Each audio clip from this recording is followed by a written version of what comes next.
இந்த வீடியோ பார்க்க வந்திருக்க எல்லாருக்கும் வணக்கம். இப்போ நான் உங்களுக்கு ஒரு முக்கியமான விஷயம் சொல்ல போகிறேன். இது நம்மளோட 2வது வீடியோ. நம்மளோட ஃபர்ஸ்ட் வீடியோ பார்த்து சப்போர்ட் பண்ண எல்லாருக்கும் என்னுடைய நன்றிகள். ஸோ இந்த வீடியோவில் நம்ம என்ன பார்க்க போகிறோம் அப்படின்னு கேட்டிங்க அப்படின்னா, வாஸ்துவுடன் வீடு கட்ட வேண்டுமா, மனைவி சாஸ்திரம் வைத்து வீடு கட்ட வேண்டுமா, வாங்க கட்டலாம். ஸோ நம்மளை சுற்றி இருக்க மெஜாரிட்டியான பீப்புள் அவங்க வீடு கட்டும்போது நம்புற விஷயம் அப்படின்னா வாஸ்து, பேசிக் வாஸ்து அண்ட் மனையடி சாஸ்திரத்தை வச்சு வீட்டோட ஃப்ளோர் பிளானிங் எப்படி பண்ணுறது அப்படின்றத பற்றி நம்ம இதை பார்க்க போகிறோம். ஸோ வாங்க வீடுக்குள்ள போகலாம்.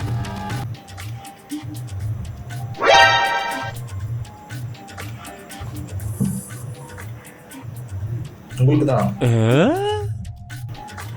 So hello boys and girls, welcome to planning with மேஸ்திரி. நான் உங்கள் மேஸ்திரி. டைம் வேஸ்ட் பண்ணாமல் வாங்க வீடியோக்குள்ளே போகலாம். ஸோ நம்ம இப்போ என்ன பண்ண போகிறோம் அப்படின்னா வாஸ்து பார்க்க போகிறோம். வாஸ்து அப்படின்றது ஆக்சுவலாக கிரிட்டு தான். ஸோ 9x9 கிரிட்டு, ஓகேங்களா? அதுதான் ஒரு வாஸ்து அப்படின்னு சிம்பிளாக சொல்லிடுவோம். அதாவது 81 கிரிட், அதுக்குள்ளே நம்ம எந்தெந்த கிரிட்டில் நம்ம என்னென்ன ஸ்பேசஸ்லாம் டிசைன் பண்ணுறோம் அப்படின்றது தான் அந்த வாஸ்து. அதே மாதிரி அந்த ஸ்பேசஸ் என்னென்ன டைமென்ஷன்லாம் இருக்கணும் அப்படின்னு சொல்கிறது தான் அந்த மனையடி சாஸ்திரம் அப்படின்னு சொல்லுவாங்க.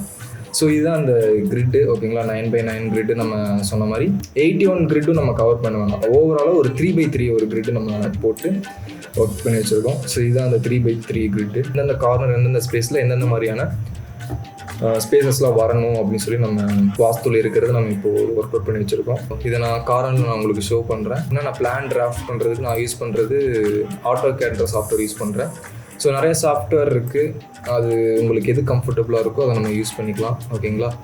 ஸோ இப்போ நம்ம ஸ்டார்ட் பண்ண உடனே நான் சேம் யூனிட்டு அந்த மாதிரி ப்ராசஸ்லாம் இருக்குது. நான் இன்ச் லோட் பண்ண போகிறேன், டைப் ஆர்கிடெக்சரல், அதுக்கப்புறம் அந்த மெஷர்மெண்ட் எல்லாமே நான் 0 feet 0 inches. ஏரியா கால்குலேட் பண்ணுறது பார்த்திங்க அப்படின்னா நம்ம ஸ்கொயர் ஃபீட்டில் பண்ண போகிறோம். ஸோ எல்லாம் பண்ணி முடிச்சுட்டு ஸோ ட்ராயிங் சேவ் பண்ணிட்டு லேயர்ஸ் எல்லாமே நம்ம செட் பண்ண போகிறோம், ஓகேங்களா? எந்தெந்த லைன்ஸ்லாம் நம்ம எந்தெந்த லேயர்ஸில் இது பண்ணணும்னு சொல்லி நான் செட் பண்ணி ஆல்ரெடி வச்சுருக்கேன். ஸோ இதை நான் யூனிட் செட் பண்ணி வச்சுருக்கிறது எல்லாமே இருக்குது. ஸோ லேயர்ஸ் எல்லாமே நான் இவ்வளோ லேயர்ஸில் ஒர்க் பண்ண போகிறேன். ஸோ நம்மளோட சைட் ஜோன் பார்த்திங்க அப்படின்னா நம்ம இந்த ஜோனுக்குள்ளே தான் நம்ம சைட் எடுக்கணும். சர்க்குலராக இருக்கிறது எல்லாமே கோகோனட் ட்ரீ, ஓகேங்களா? ஸோ இந்த 9 ட்ரீக்குள்ளே தான் நம்ம சைட்டை சூஸ் பண்ணணும். இந்த ட்ரீ எதுவுமே நம்ம டிஸ்டர்ப் பண்ணாமல் நம்ம ரெசிடென்ஸ் பிளான் பண்ணணும். ஸோ இதுதான் இந்த ப்ராஜெக்டில் ஒரு மெயினான ஒரு சேலஞ்சு, ஓகேங்களா? ஸோ இதுவும் பார்த்திங்க அப்படின்னா கரெக்டாக ஒரு நார்த் டைரெக்ஷனே கிடையாது. சைட்டை அலைன் பண்ணோம் அப்படின்னா இந்த மாதிரி வருது. ஸோ இந்த மாதிரி நம்ம சைட்டை நார்த் டைரெக்ஷனுக்கு போய்ட்டு நம்ம திருப்பியாச்சு. ஸோ இப்போது நம்ம சைட்டை எடுத்திருக்கோம். சைட்டோட டைமென்ஷன் என்ன அப்படின்னா 50 feet by 42 feet, ஓகேங்களா? இது நம்ம எடுத்தாச்சு. ஸோ இந்த க்ரீன் கலர் இருக்கிறது எல்லாமே சைட்டு, இந்த ரெட் கலரில் இருக்கிறது அந்த சைட்டை ரீச் பண்ணுறதுக்கான ஒரு ரோடு, ஓகேங்களா? பில்டப் ஏரியா எப்படி மார்க் பண்ணுறது அப்படின்னு கேட்டிங்க அப்படின்னா செட்பேக்கில் நம்ம கழிச்சது போக வர்றதா நமக்கு அந்த பில்டப் ஏரியா அப்படின்னு சொல்லுவோம். காம்பவுண்ட் வால் கட்டுறோம் அப்படின்னா நம்ம வீட்டை சுற்றி நமக்கு அந்த வாக்கபிள் டிஸ்டன்ஸ் நமக்கு வேணும். அதுக்காக தான் நம்ம இந்த செட்பேக் அப்படின்றது ஒன்று கொடுக்குறது. நம்ம இந்த இடத்துல நம்ம எவ்வளோ கொடுத்துருக்கோம் அப்படின்னா நம்ம 4 feet கொடுத்துருக்கோம். அதாவது சவுத் சைடும் வெஸ்ட் சைடும், ஓகேங்களா? ஸோ ஏன் south side west side 4 feet கொடுத்துருக்கு அப்படின்னா, ஸோ கம்பேர் பண்ணும்போது 4th சைடில் இந்த ஈஸ்ட்டு நார்த்து இந்த சைடில் தான் மேக்ஸிமம் ஸ்பேஸ் அதிகமாக கொடுக்கணும். அதாவது அந்த வாஸ்து கான்செப்ட் படி ஈஸ்ட் அண்ட் நார்த் டைரெக்ஷன், ஓகேங்களா? ஸோ ஈஸ்ட் டைரெக்ஷன் ஏன் கொடுக்கணும் அப்படின்ற பட்சத்தில் சன்லைட்டுக்காக, ஏர் சர்க்குலேஷனுக்காக நம்ம கொடுக்கறது அது ஒரு ரீசன். நார்த் டைரெக்ஷனில் நம்ம 10 feet டிஸ்டன்ஸ் கொடுத்துருக்கோம், ஈஸ்டர்ன் சைடு நம்ம 10 feet கொடுத்துருக்கோம், ஓகேங்களா?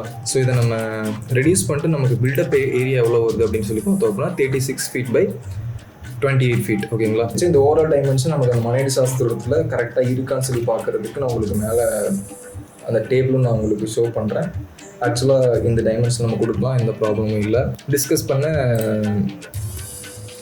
அந்த வாஸ்து கிரிட்டை நான் இந்த பிளாட்டில் அப்ளை பண்ணியிருக்கேன். அப்ளை பண்ணிட்டு நான் இந்த ஸ்பேசஸ்லாம் டிசைன் பண்ண போகிறேன். ஸோ இந்த ஸ்பேசஸ், இந்த கார்னர் ஸ்பேசஸ் இருக்கா, இந்த சவுத் வெஸ்ட் கார்னர் பார்த்திங்க அப்படின்னா இந்த இடத்துல மாஸ்டர் பெட்ரூம் நான் டிசைன் பண்ண போகிறேன். ஸோ அதே மாதிரி சவுத் ஈஸ்ட் சைடில் நான் கிச்சன் டிசைன் பண்ண போகிறேன். ஸோ இந்த நார்த் ஈஸ்ட்டில் பார்த்திங்க அப்படின்னா நான் போர்ட்டிகோ, நார்த் வெஸ்ட் டைரெக்ஷனில் பார்த்திங்க அப்படின்னா ஒரு ஆஃபீஸ் ஸ்பேஸ், ஒர்க்கிங் ஸ்பேஸ் இந்த மாதிரி நான் டிசைன் பண்ண போகிறேன். இந்த ரிக்யர்மெண்ட் என்ன அப்படின்றதையும் நான் உங்களுக்கு நான் சொல்கிறேன். Portico area, living space, master bedroom, kitchen and dining, அதுக்கப்புறம் ஒரு ஒர்க்கிங் ஸ்பேஸு, அது ஆஃபீஸ் ஸ்பேஸாக கூட நம்ம ஃப்யூச்சரில் கன்வெர்ட் பண்ணுறதுக்கான ஒரு ப்ரொவிஷனை கொடுக்க போகிறோம். ஸோ இதுதான் இந்த பில்டிங்கோட கிரவுண்ட் ஃப்ளோருக்கான ரிக்யர்மெண்ட்டு. ப்ளஸ் ஒரு அவுட்டோர் கிச்சன், அவுட்டோர் ஒரு டாய்லெட்டு, அதுக்கப்புறம் அவுட்டோர் பார்க்கிங் இதெல்லாமே வரப்போகுது. ஃபஸ்ட்டு நம்ம இந்த பில்டப் ஏரியாக்குள்ளே என்னென்ன வருதுன்னு சொல்லி நம்ம ஃபஸ்ட் டிசைன் பண்ணிடலாம். நம்ம டிசைன் பண்ணதுக்கப்புறம் இருக்க ட்ராயிங் பார்த்திங்க அப்படின்னா, நம்ம டிசைன் பண்ணதுக்கப்புறம் இருக்க ட்ராயிங் இது தான். ஸோ ஓகேங்களா, கிளைண்டோட ரிக்யர்மெண்ட் படி இந்த பில்டிங் பார்த்திங்க அப்படின்னா நார்த் ஃபேஸிங்கில் தான் இருக்கணும். ஸோ அதனால் நம்ம நார்த் ஃபேஸிங்கில் தான் நம்ம மெயின் டோர் நம்ம கொடுத்துருக்கோம். மெயின் டோருக்கு முன்னாடி நமக்கு இருக்கிறது பார்த்திங்க அப்படின்னா ஃபாயர் ஏரியா. ஸோ இந்த ஃபாயர் ஏரியா எதுக்குன்னு பார்த்தீங்க அப்படின்னா, போர்ட்டிகோல இருந்து நம்ம ஃபாயர் யூஸ் பண்ணிட்டு ஈஸியாக நம்ம மெயின் டோருக்கு வரதுக்கான ஒரு ரீசன். நம்ம ஏதாவது திங்ஸ் வச்சுக்கலாம், லைக் அம்பர்லா, ஸ்லிப்பர் ஸ்டாண்டு, இந்த மாதிரியான ஒரு ஸ்டோரேஜ் ஸ்பேஸ்லாம் நம்ம இந்த ஃபாயர் ஏரியாவில் வச்சுக்க முடியும். ஸோ அதுக்கப்புறம் நம்ம லிவிங் ஸ்பேஸ் ரீச் ஆனதுக்கப்புறம் இந்த டிவி யூனிட் நமக்கு ஈஸ்ட் சைடில் நம்ம கொடுத்துருக்கோம். ஸோ வெஸ்ட் சைடில் பார்த்தீங்க அப்படின்னா நமக்கு ஃபுல்லாக சீட்டிங் ஏரியா, அதுக்கப்புறம் ஸ்விங் எல்லாம் வந்துடுச்சு. ஸோ லிவிங்லேருந்து நமக்கு ரைட் சைடு பார்த்திங்க அப்படின்னா ஒரு ஆஃபீஸ் ஸ்பேஸ் ப்ரொவைட் பண்ணியிருக்கோம். ஸோ இந்த ஆஃபீஸ் ஸ்பேஸ் பார்த்திங்க அப்படின்னா இப்போதைக்கு நம்ம ஒர்க்கிங் ஸ்பேஸாக தான் நம்ம டிசைன் பண்ண போகிறோம். ஃப்யூச்சரில் வேணும் அப்படின்ற பட்சத்தில் நம்ம ஆஃபீஸ் ஸ்பேஸஸாக ஈஸியாக நம்ம இந்த ஃபாயர் ஏரியாலேருந்து ஒரு டோர் கொடுத்து நம்ம ஆஃபீஸ் ஸ்பேஸஸாக கூட கன்வெர்ட் பண்ணிக்க முடியும். இது எல்லாமே செக் பண்ணிக்கோங்க. டைமென்ஷன் கொடுத்துருக்கோம். இந்த மேல் காமிக்கிற டேபிள் பார்த்திங்க அப்படின்னா மனையடி சாஸ்திரம் எவ்வளோ கொடுத்தா நல்லது அப்படின்ற மாதிரியான ஒரு கான்செப்ட். ஓகேங்களா, ஸோ அதை உங்களுக்கு மேலே காமிக்கிறேன். ஸோ அதை நீங்கள் செக் பண்ணிக்கோங்க எவ்வளோ நம்ம ஃபீட் நம்ம கொடுத்துருக்கோம் அப்படின்றதையும். அதுக்கப்புறம் நம்ம பெட்ரூம் குபேர மூலையில் நம்ம கவர் ஆகுது. ஸோ 11 ஃபீட் பை 11 ஃபீட் நம்ம கொடுத்துருக்கோம். அதுக்கான அட்டாச் டாய்லெட் சவுத் வெஸ்ட்டுக்கும் சென்டரில் இருக்கணும். சவுத்துலேயும் இருக்கக்கூடாது, சவுத் வெஸ்ட்லேயும் இருக்கக்கூடாது. இந்த ஏரியா என்ன ஸ்டோரேஜ் ஸ்பேஸ் ஏன் கொடுத்துருக்கேன் அப்படின்னா, இந்த மாஸ்டர் பெட்ரூம் சைஸ் பார்த்திங்க அப்படின்னா 11x11 தான். ஸோ இந்த இடத்துல வேற எங்கேயும் நம்ம கபோர்ட் டிசைன் பண்ணாலும் ரொம்ப சின்னதாக தெரியும். ஸோ அதனால தான் நமக்கு ஸ்டோர், அதாவது அந்த இடத்துல நம்ம ட்ரெஸ்ஸிங் ஏரியா நம்ம டிசைன் பண்ணாமல் ஒரு கபோர்ட் ஏரியா டிசைன் பண்ணியிருக்கோம். ஸோ இந்த இடத்துல பெட்ரூமுக்கான கபோர்ட் ஏரியாவும் நமக்கு கவர் ஆகிடுச்சு. ஸோ ஆப்போசிட் சைட் கிச்சனுக்கான ஒரு ஸ்டோரேஜ் ஏரியாவும் நமக்கு கவர் ஆகிடுச்சு. அப்படி இல்லை இந்த ஸ்டோரேஜ் ஏரியா கிச்சனுக்கு வேணாம் அப்படின்னா ஃப்ரிட்ஜு கூட நமக்கு ஈஸியாக அதுக்குள்ளே கவர் பண்ணி வச்சுக்கிறதுக்காக ஈஸியாக இருக்கும். ஸோ அதனால இந்த இடத்துல கவர் பண்ணி வச்சுருக்கோம். அதே மாதிரி நமக்கு இந்த அக்னி கார்னரில் பார்த்திங்க அப்படின்னா நமக்கு கிச்சனும் டைனிங்கும் கவர் ஆகிடுச்சு. இந்த கிச்சன்லேருந்து நமக்கு வெளியே போகிறதுக்கான ஒரு ஆப்ஷனுக்காக ஒரு பேக் டோரும் கொடுத்துருக்கோம். பேக் டோர் வழியாக நம்ம ஈஸியாக இந்த அவுடோர் கிச்சனுக்கும் நம்ம ஈஸியாக ரீச் பண்ணிக்க முடியும். இந்த ஸ்டோரேஜ் ஸ்பேஸ்லேருந்து ஏதாவது வேணும் அப்படின்னா மெயின் டோர் வழியாக நமக்கு சுற்றி வர தேவையில்லை. இந்த பேக் டோர் வழியாக கிச்சன்லேருந்து அவுடோர் கிச்சனுக்கு ஈஸியாக ரீச் பண்ணிக்க முடியும். அதுக்கப்புறம் கிச்சனை பொறுத்த வரைக்கும் நம்ம சமைக்கிறது அப்படின்றது குக்கிங் யூனிட் பார்த்திங்க அப்படின்னா நமக்கு டுவர்ட்ஸ் ஈஸ்ட் ஃபேஸ் பண்ணி குக் பண்ணுற மாதிரி தான் நம்ம கொடுத்துருக்கோம். டாய்லெட் டிசைன் பண்ணுறது பார்த்திங்க அப்படின்னா சேம் தான். வாட்டர் கிளாசட் பார்த்திங்கன்னா டுவர்ட்ஸ் நார்த்தில் தான் இருக்கணும். அதுக்கப்புறம் நம்ம ஷவர் ஏரியா பார்த்திங்க அப்படின்னா ஈஸ்ட் ஃபேஸ் பண்ணியிருக்கணும். அது ஓகேங்களா. ஸோ அதனால் அதுவும் கரெக்டாக நம்ம டிசைன் பண்ணியிருக்கோம். ஸோ நெக்ஸ்ட்டு நமக்கு சென்டரில் ஒரு ட்ரீ வந்துச்சா. ஸோ அந்த ட்ரீயை சுற்றி நம்ம என்ன பண்ணியிருக்கோம் அப்படின்னா ஸ்டோன் டிசைன் பண்ணியிருக்கோம் ஃப்ளோர் எல்லாமே. ஸோ அந்த ட்ரீக்கு தண்ணி விட்டால் கூட அந்த இடத்துல நமக்கு ஒரு மாதிரி சேரு மாதிரி ஆகாது. ப்ளஸ் அதுக்கு முன்னாடி இருக்க ஏரியா பார்த்திங்க அப்படின்னா ஏதாவது ஸ்டாச்சு வச்சுக்கலாம். ஸ்டாச்சு வைக்கிறது பார்த்திங்க அப்படின்னா ஒன்று டுவர்ட்ஸ் நார்த் ஃபேஸ் பண்ணியிருக்கணும், இல்லை அப்படின்னா ஒன்று ஈஸ்ட் ஃபேஸ் பண்ணியிருக்கணும். ஸோ இந்த 2 டைரெக்ஷன் தான் ஒரு பெஸ்ட்டு டைரெக்ஷன் ஃபார் பூஜா. ஒன்று நார்த்து இல்லைனா ஈஸ்ட் ஃபேஸ் பண்ணியிருக்கணும். ஸோ அதுவும் நமக்கு அந்த கோகோனட் ட்ரீக்கு முன்னாடி நம்ம டிசைன் பண்ணியிருப்போம். ஸோ அதுக்கான ஏரியா தான் இந்த ஏரியா, இந்த பாக்ஸு. இந்த ஸ்டேர்கேஸ் நம்ம ஈஸ்ட் சைடு கொடுத்துருக்கோம். ஓகேங்களா, இது ஏன் நம்ம அவுட்டோர் ஸ்டேர்கேஸாக கொடுத்துருக்கோம் அப்படின்னு ரீசன் என்ன அப்படின்னா, இதை இண்டோர் ஸ்டேர்கேஸை நம்ம கொடுக்குறோம் அப்படின்ற பட்சத்தில் இந்த லிவிங்லேருந்து நம்ம ஃபஸ்ட் ஃப்ளோர் ரீச் பண்ணுற மாதிரி இருக்கும். அந்த மாதிரி நம்ம கொடுக்கலாம். அப்படின்ற பட்சத்தில் ட்ரீ பார்த்திங்க அப்படின்னா நமக்கு ஸ்டேர்கேஸோட சென்டரில் வந்துடும். ஸோ சென்டரில் வரும்போது என்ன ஆகும் அப்படின்னா அந்த ட்ரீயும் நமக்கு லிவிங் ஏரியாவுக்குள்ள ஒரு மூவ் ஆகும். அந்த மூவ் ஆகும்போது அட்லீஸ்ட் அந்த ட்ரீயை சுற்றி ஒரு 6 inches நம்ம கேப் விடணும். அப்படின்ற பட்சத்தில் தான் நமக்கு அந்த ஒரு பில்டிங் எந்த டேமேஜ் ஆகாது, ட்ரீக்கும் ஒரு கரெக்டான ஒரு ஸ்பேஸ் கொடுக்குற மாதிரி இருக்கும்.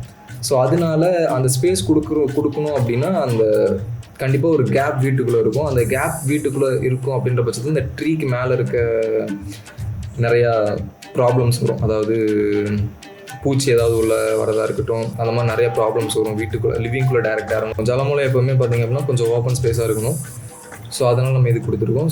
சேம் அதுக்கப்புறம் இப்போ வீட்டோட அவுட்டர் ஸ்பேஸ் பார்க்க போகிறோம். அவுட்டர் ஸ்பேஸில் நார்த் ஈஸ்ட் கார்னர், அதாவது ஜலமூலை. ஓகேங்களா, அந்த ஜலமூலையில் நம்ம இது வாட்டர் டேங்க் அது நம்ம டிசைன் பண்ணோம். ஸோ நமக்கு அந்த வாட்டர் டேங்க்கோட சைஸ் பார்த்திங்க அப்படின்னா நமக்கு இந்த இடத்துல ப்ரொவைட் பண்ணியிருக்கோம்.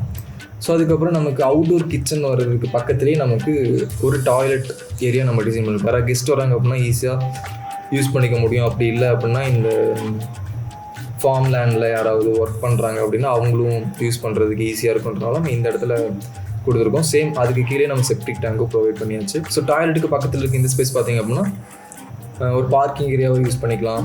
அப்படி இல்லை அப்படின்னா வீட்டோட ஃப்ரண்ட் போர்ஷனாக கூட நம்ம யூஸ் பண்ணிக்க முடியும். ஸோ இதுதான் வீட்டோட ஆக்சுவல் ஃப்ரண்ட் போர்ஷன். ஓகேங்களா? ஸோ இந்த இடத்துல நம்ம அந்த ஸ்டோன் இதெல்லாம் கொடுத்து நம்ம வாக்வே டிசைன் பண்ணியிருக்கோம். ஸோ அதுதான் இந்த ஒரு பாக்ஸாக இருக்கிறது. ஓகேங்களா? ஆக்சுவலாக ஒரு இன்னர் ஸ்பேஸும் நம்ம கரெக்டாக வந்துடுச்சு. இப்போ ஓவரால் அவுட்டர் ஸ்பேஸ் நம்ம பார்க்க போகிறோம். அவுட்டர் ஸ்பேஸ் பார்த்திங்க அப்படின்னா நமக்கு சொன்ன மாதிரி 36/28 அது கரெக்டாக இருக்குது. சன்செட் டு சன்செட் 31 feet வருது. ஓகே, கொடுக்கலாம். ஸோ இந்த சைடு நம்ம செக் பண்ணும்போது எவ்வளோ வருது அப்படின்னா 39 feet. ஓகே, கொடுக்கலாம்.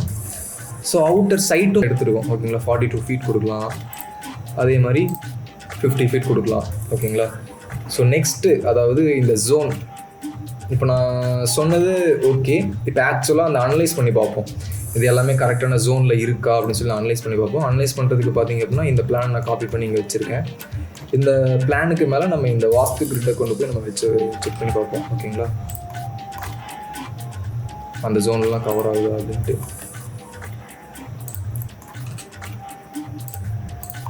ஸோ நம்ம கரெக்டாக வச்சாச்சு. ஸோ இந்த அக்னி வர 9 கிரிட்டில் பார்த்திங்க அப்படின்னா நம்ம கிச்சன் கரெக்டாக வந்துடுச்சு. அதுக்கப்புறம் மேலே தெரிகிற அந்த 9 கிரிட், அதாவது கன்னி மூலையில் பார்த்திங்க அப்படின்னா அந்த 9 கிரிட் பார்த்திங்க அப்படின்னா நமக்கு மாஸ்டர் பெட்ரூமும் கிடச்சிருச்சு. ஸோ இந்த 9 கிரிட்குள்ளே நமக்கு அந்த வாயுவும் கிடச்சிருச்சு. ஸோ இந்த 9 கிரிட்குள்ளே நமக்கு அந்த போர்ட்டிகோவும் கிடச்சிருச்சு. ஸோ சென்டர் பார்ட்டில் ஸ்டேர் கேஸும் வந்துருச்சு. ஸோ சொன்ன மாதிரி சவுத்துக்கும் இல்லாமல் ரெஸ்ட்டுக்கும் இல்லாமல் அந்த சென்டர் பார்ட்டில் நமக்கு டாய்லெட்டும் கரெக்டாக வந்துருக்கு. ஓகேங்களா? ஸோ மெயின் டோர் பார்க்கும்போது மெயின் டோர் பார்த்திங்க அப்படின்னா அந்த 5th row இருக்குது இல்லையா? இந்த 5th ரோலேருந்து கொஞ்சம் கீழே தான் இருக்கணும். ஸோ அப்படி டிசைன் பண்ணுறது தான், அதாவது வீட்டோட இந்த சைட்டோட கீழ் போர்ஷன் அப்படின்னு சொல்கிறது எதாவது சொல்லுவாங்க அப்படின்னா நார்த்து ஈஸ்ட், இது ரெண்டும் தான் அந்த வீட்டோட கீழ் பாகம்னு சொல்லுவாங்க. அப்படின்ற பட்சத்தில் அந்த மெயின் டோர் சென்டர்லேருந்து கொஞ்சம் கீழே இருக்கணும். ஸோ அதுபடி தான் நம்ம டிசைன் பண்ணியிருக்கோம். இதுதான் அந்த சென்டர் பாக்ஸு. இதுலேருந்து பார்த்திங்க அப்படின்னா நமக்கு மேலே 5 feet கிடைக்குது. ஸோ இந்த இடத்துல நமக்கு 8 feet கிடைக்குது. அப்படின்ற பட்சத்தில் மெயின் டோர் பார்த்திங்க அப்படின்னா நமக்கு கீழே தான் இறங்கியிருக்கு. ஸோ அதுவும் நமக்கு ஒரு குட் ஆப்ஷன் தான். ஸோ இந்த சென்டர் பார்ட்லேயே நமக்கு எதுவும் மெயினாக எதுவும் கவர் ஆகலை. ஸோ இந்த வீடியோவோட எண்டுக்கு வந்துட்டோம். எனக்கு தெரிஞ்ச வாஸ்துவெல்லாம் ஃபுல்லாக நான் மேக்ஸிமம் நான் கவர் பண்ணியிருக்கேன். ஏதாவது விட்டுருந்தேன் அப்படின்னா கீழே கமெண்ட் பண்ணுங்கள், நான் நெக்ஸ்ட் வீடியோவில் மென்ஷன் பண்ணுறேன். யாராவது வீடு கட்டணும் அப்படின்ற ஐடியாவில் இருக்கீங்க, இந்த வாஸ்துலாம் பார்க்கணும் அப்படின்னு சொல்லி ஒரு ஐடியாவில் இருக்கீங்க அப்படின்னா இந்த வீடியோ உங்களுக்கு யூஸ்ஃபுல்லாக இருக்கும்னு நினைக்கிறேன். ஓகே, பாய். ஒரே நிமிஷம், நீங்கள் என்னோடய வீடியோஸ்லாம் கண்டினியூஸாக பார்க்கணும் அப்படின்னு ஆசைப்பட்றீங்க அப்படின்னா என்னோடய மேஸ்திரி சங்கத்தில் நீங்கள் சேரணும். அப்படி நீங்கள் சங்கத்தில் சேரணும் அப்படின்னு ஆசைப்பட்றீங்க அப்படின்னா கீழே தெரியுற சப்ஸ்கிரைப் பட்டன் அழுத்திடுங்க. பக்கத்தில் ஒரு பெல் இருக்கும், அதை கம்பு பிடிச்ச ரீடிங்க. நான் போகிற வீடியோஸ்லாம் உங்களுக்கு கண்டினியூஸாக வர ஆரம்பிக்கும். நன்றி, வணக்கம்.